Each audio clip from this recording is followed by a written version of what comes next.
What if I told you that thousands of years ago, there existed a queen whose kingdom overflowed with wealth, beauty, and power, yet a single letter changed the course of her life forever?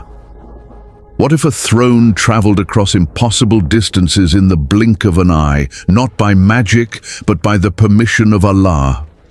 This is not a tale of fantasy. This is a story of truth, wisdom, pride, and surrender. A story that still speaks to the human heart today.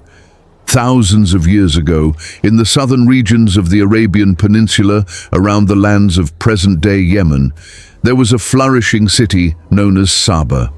The people who lived there were called the people of Saba, or the nation of Saba. They lived in extraordinary comfort and prosperity. Their land was blessed with fertile soil, flowing water, lush green fields, and trees bending under the weight of fruits. Wherever the eye looked, there were signs of abundance and ease. Trade routes passed through their territory, connecting the east to the west. Caravans carrying spices, gold, silk, and precious stones all moved through the lands of Saba. Because of this, the people of Saba became extremely wealthy, and their kingdom gained fame far beyond Arabia. But despite all these blessings, the people of Saba were ungrateful. They were trapped in shirk and worshipped the sun instead of the creator of the sun. When the ruler of Saba, Sharahil bin Malik, passed away, the responsibility of the kingdom fell upon his daughter, Bilkis. Some historians have mentioned that one of her parents was from the jinn, but there is no clear or reliable proof for this claim. What is certain, however, is that Queen Bilqis was an intelligent, sharp-minded, and capable ruler. She governed her kingdom with wisdom and strength, and ruled Yemen for nearly 9 years. Her throne was famous throughout the world. It was massive, elevated, and adorned with diamonds, rubies, emeralds, and pearls. Gold and silver decorated every corner of her palace. She possessed everything a powerful monarch could desire: wealth, authority, loyal ministers, and a strong army. Yet despite her intelligence, she too worshipped the sun, following the belief of her people.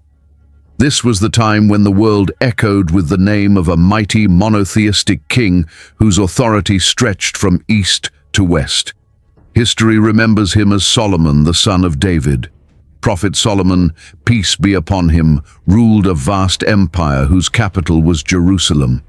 Allah had granted him a kingdom unlike any other, a kingdom that combined worldly power with divine wisdom. Prophet Solomon, peace be upon him, was given control over the wind, the jinn, animals, and birds. The wind carried him wherever he wished. The jinn worked under his command. Animals and birds understood his speech and followed his orders. This was not magic, but a special blessing granted by Allah. One day, Prophet Solomon, peace be upon him, gathered his grand court. Humans, jinn, animals, and birds were all assembled in perfect order. Each group stood in its place, disciplined and silent. As Prophet Solomon, peace be upon him, surveyed the gathering, his eyes searched for one particular bird, the hoopoe. The hoopoe was missing. Prophet Solomon, peace be upon him, asked, "Why do I not see the hoopoe? Is it among the absent?" He declared that if the bird did not present a valid excuse for its absence, it would be severely punished. At that very moment, the hoopoe appeared. It landed respectfully and bowed before the Prophet of Allah. Prophet Solomon, peace be upon him, asked where it had been. The hoopoe replied with humility, "O Prophet of Allah, I have come from a land you do not know. While flying far away, I reached a kingdom where I saw people engaged in shirk. They worship the sun instead of Allah.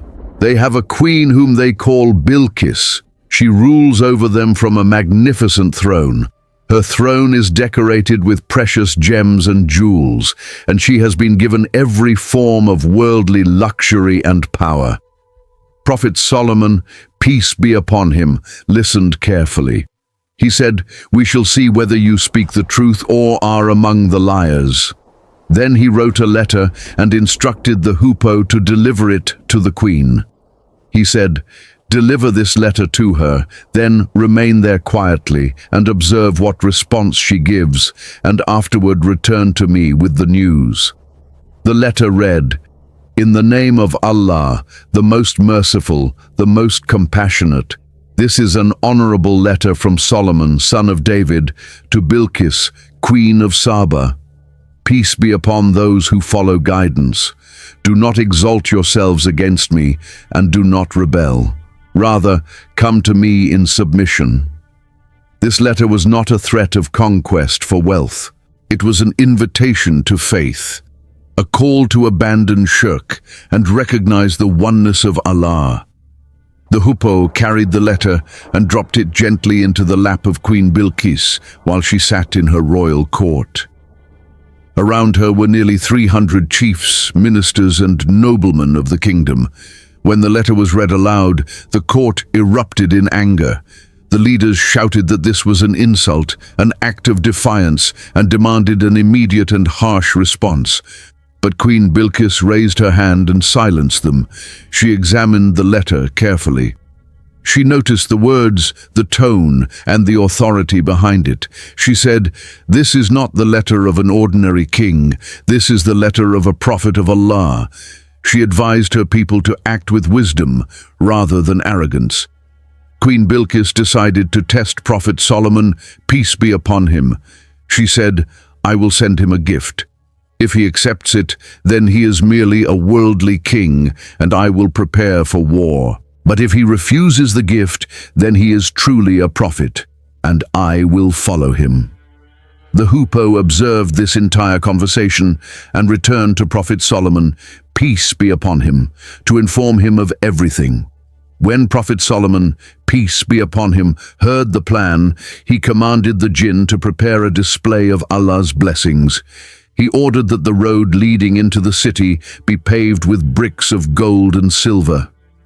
On both sides of the road, magnificent statues of strange animals made of gold were placed. The chairs of ministers were made of pure gold. The palace was decorated with diamonds and precious stones beyond imagination.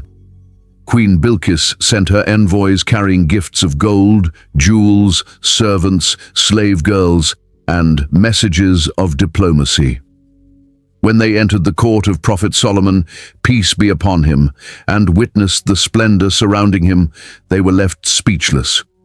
They realized that their gifts were insignificant compared to what Allah had already granted him. Prophet Solomon, peace be upon him, addressed the envoys and said, "Do you seek to help me with wealth? What Allah has given me is far greater than what he has given you. Take your gifts back. Return to your queen and tell her that we will come to her with a mighty army if she chooses arrogance." When this message reached Queen Bilqis, her heart changed. She realized that this was no ordinary ruler. She chose peace and submission over pride and war. She decided to travel personally to meet Prophet Solomon, peace be upon him, and declare her obedience. Before she arrived, Prophet Solomon, peace be upon him, asked his court, "Who among you can bring me her throne before she arrives in submission?" A powerful jinn said, "I can bring it before your court is dismissed." Then another man who possessed knowledge of the book said, "I will bring it to you before your glance returns." In an instant, the throne appeared before Prophet Solomon, peace be upon him. He praised Allah and said, "This is a favor from my Lord, to test me whether I am grateful or ungrateful." The throne was altered slightly, made even more magnificent. When Queen Bilqis arrived, Prophet Solomon, peace be upon him, asked her, "Is your throne like this?" She replied, "It is as though it is the same, and we had already come to know, and we have submitted." Prophet Solomon, peace be upon him, then invited her into a palace with a crystal floor beneath which water flowed with fish swimming freely. When Queen Bilqis saw it, she thought it was deep water and lifted her garments. He told her it was smooth glass. At that moment, the truth became clear to her. She realized how easily appearances deceive the human eye. She said, "O my Lord, I have wronged myself, and now I submit with Solomon to Allah, Lord of all worlds." Some historians say she accepted Islam and married Prophet Solomon, peace be upon him. Others say she returned to Yemen as a believer, where palaces were built for her.